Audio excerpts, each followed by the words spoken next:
Praise the Lord. கர்த்தரும் இரட்சகருமாகிய இயேசு கிறிஸ்துவின் இனிய நாமத்தினாலே உங்கள் அனைவருக்கும் என் அன்பின் வாழ்த்துக்கள். இந்த நல்ல நாளை காண செய்த தேவனுக்கு ஸ்தோத்திரம் உண்டாவதாக. கர்த்தருடைய கிருபை உங்கள் அனைவரையும் சூழ்ந்து கொள்வதாக. மத்தேயு சுவிசேஷம் 18வது அதிகாரம் 35வது வசனம். நீங்களும் அவனவன் தன் தன் சகோதரன் செய்த தப்பிதங்களை மனப்பூர்வமாய் மன்னியாமற் போனால் என் பரமபிதாவும் உங்களுக்கு இப்படியே செய்வார் என்றார். கர்த்தருடைய பரிசுத்த நாமத்திற்கு மகிமை உண்டாவதாக. அருமையான வார்த்தை.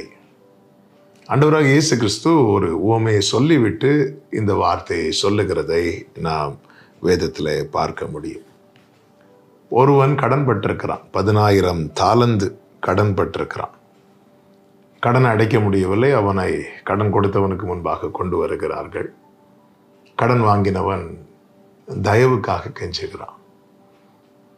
கடன் கொடுத்தவன் இறங்கி என்ன பண்ணுகிறார் அப்படின்னா மன்னிக்கிறார்.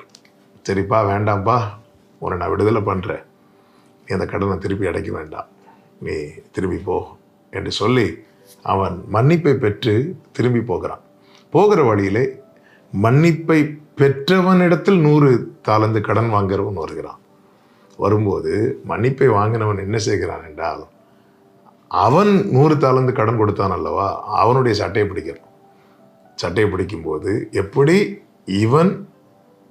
இவனுக்கு கடன் கொடுத்தவர் இடத்துல கெஞ்சினானோ அப்படியே இவனிடத்தில் இன்னொருவன் கெஞ்சுகிறான். ஆனால் இவனோ அவனை மன்னிக்காமல் அவனை துன்பப்படுத்தினதை வேதம் நமக்கு காண்பிக்கிறது. இதை அறிந்து ஏற்கனவே இவனுக்கு கடன் கொடுத்து மன்னித்தார் அல்லவா, அவர் என்ன செய்தார் என்றால் அவனை அழைத்து அவனை தண்டித்ததை ஆண்டவராகிய இயேசு சொல்லிவிட்டு தான் இப்படி சொல்லுகிறார். நீங்களும் அவனவன் தன் தன் சகோதரன் செய்த தப்பிதங்களை மனப்பூர்வமாய் மன்னியாமற் போனால் உங்கள் பரலோக பிதாவும் இப்படியே உங்களுக்கு செய்வார் என்று. இந்த இடத்துல ஒரு காரியம் தெளிவாய் தெரிகிறது. இரக்கத்துக்காய் கெஞ்சின போது மன்னிப்பு கிடைக்கிறது. மன்னிப்பை பெற்றவன் அடுத்து என்ன செய்திருக்க வேண்டும் தெரியுமா? அவன் வாழ்க்கையில மாற்றத்துக்கு ஒப்பு கொடுக்க வேண்டும். என்னை கர்த்தர் மன்னித்தாரே, இனி நான் இந்த தவறிலையும் விழுந்துடக்கூடாது. நம்மில் அநேகர் மன்னிப்புக்காக கெஞ்சுகிறோம், மாற்றத்துக்காக கெஞ்சுகிறோமா? ஆண்டவரே, நீங்க என்ன மன்னித்தது போல நானும் மன்னிக்க எனக்கு கிருபை தாங்க ஆண்டவரே. என் பாவங்கள், என் துரோகங்கள் இதெல்லாம் உமக்கு முன்பாக வெளிச்சமா இருக்கிறது. அப்படி இருந்தும் நீங்க என்ன மன்னிச்சீங்க ஆண்டவரே. இப்படிப்பட்ட மன்னிப்பை நீர் எனக்கு தந்திருக்க, அந்த மன்னிப்பை நான் கனம் பண்ணும் விதமாய் என் வாழ்க்கையில இப்படிப்பட்ட ஒரு மாற்றத்தை தருவீராக என்று உண்மையாய் நம்ம விரும்புகிறோமா? உண்மையாய் விரும்பினா என்ன செய்வோம் தெரியுமா? குயவன் கையில களிமண்ணை போல நம்மை அவர் கையில ஒப்பு கொடுப்போம். ஆண்டவரே, தேவையில்லாததெல்லாம் அப்புறப்படுத்துங்க. பாவத்தில் பிடிக்கப்பட்ட ஸ்திரீ இயேசுக்கு முன்பாய் கொண்டு வந்து நிறுத்தப்படுகிறாள். இயேசு மன்னிக்கிறார்.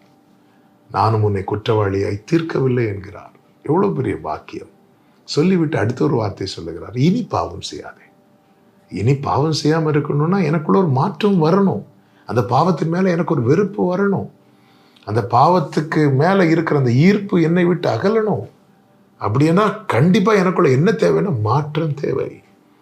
அவள் என்ன செய்தால் தெரியுமா? இந்த மாற்றம் எங்கே கிடைக்கும்? அப்பா பாதத்துல தான் கிடைக்கும். ஓடி வந்து அவர் பாதத்துல, சீமோன் வீட்டில் இருக்கும்போது பாதத்துல வந்து விழுகிறார். பரிமள தைலத்தை உடைப்பது, அவளை உடைப்பதின் அடையாளம். அவர் பாதத்துல விழுந்து அழுறாள். கர்த்தர் அவளை மாற்றுகிறாள். உலகம் சொல்லுது இவள் மிகவும் பாவம் செய்தவள். இயேசு சொல்லுகிறார் இவள் மிகவும் அன்பு கூர்ந்தவள். என்ன ஒரு மாற்றம்! மன்னிப்பு மட்டும் போதுமா? மாற்றம் வேண்டாமா? மாற்றத்துக்கு ஒப்பு கொடுப்போம், கர்த்தர் மாற்றுவார்.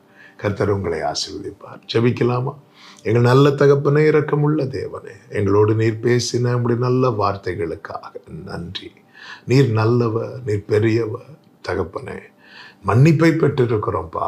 அப்படியே உமக்கு உகந்தவர்களாய் மாற எங்களை மாற்றுவீராக. இயேசுவின் நாமத்தில் பிதாவே, ஆமென்.